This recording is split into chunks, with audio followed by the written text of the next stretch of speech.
Officer Ryan Keller had always trusted his K-9 partner, Duke, more than he trusted most people.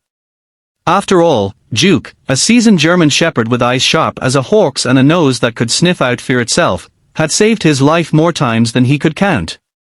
But on that rainy Thursday morning, standing outside Little Steps Daycare, Ryan had no idea Duke was about to uncover something that would rattle their entire town to its core. It started as a routine check. A few concerned parents had reported odd smells coming from the building, faint, sour hints of chemicals mixed with something they couldn't quite place. The daycare's owners blamed the old pipes and the weather.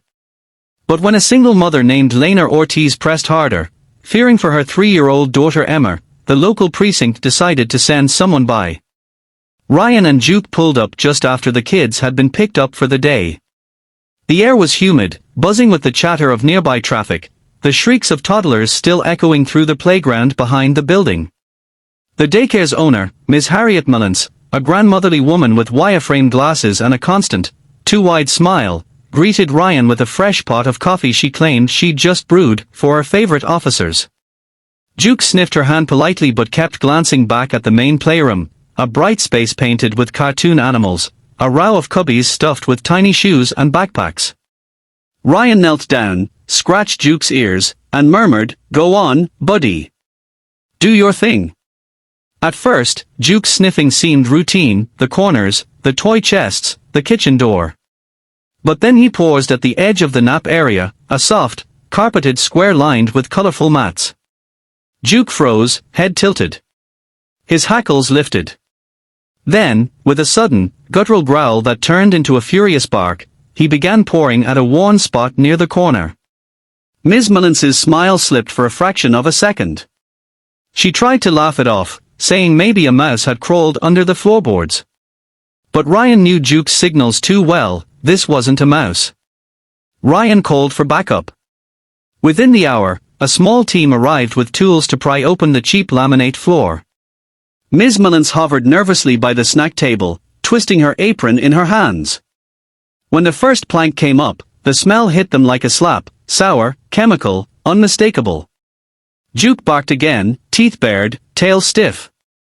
What they found beneath the daycare floor changed everything. Hidden under layers of insulation and rotting wood was a trapdoor. It led to a cramped basement space, no bigger than a closet, a place no daycare needed, certainly not one built on a single floor in a suburban strip mall. Inside, police found dirty mattresses, boxes of suspicious powders, and a small cage.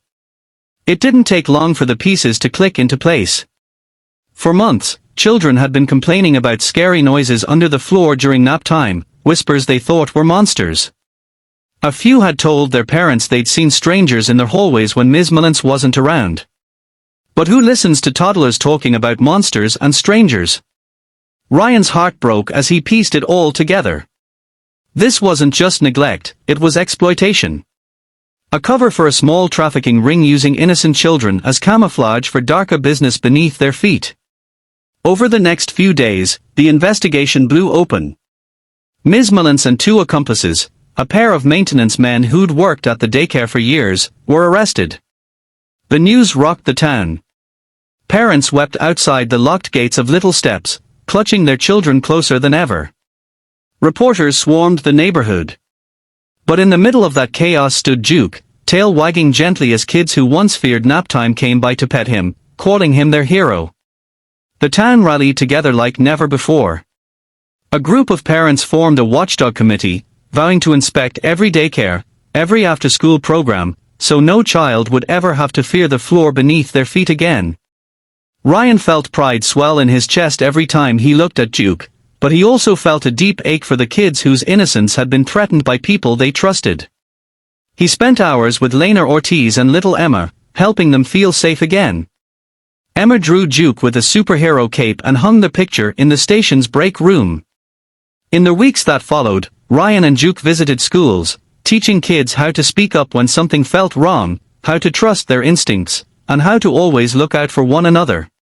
As for Duke, he wore his new badge, a gold medallion that read Hero, on his collar with quiet dignity. To him, he was just doing what he'd always done, protecting those who couldn't protect themselves. Months later, Little Steps Daycare remained boarded up, a silent reminder that monsters can hide in plain sight, but so can heroes. Heroes with fur and sharp noses, and humans brave enough to listen when they bark at danger. So if you ever feel doubt creeping in, wondering if one voice, or one bark, can make a difference, remember Duke. And remember, justice has paws. Did Duke's story inspire you? If it did, leave a comment below and tell us how you'd stand up for those who can't stand up for themselves. Don't forget to like, share, and subscribe to Justice on Paws for more real stories of courage, loyalty, and hope.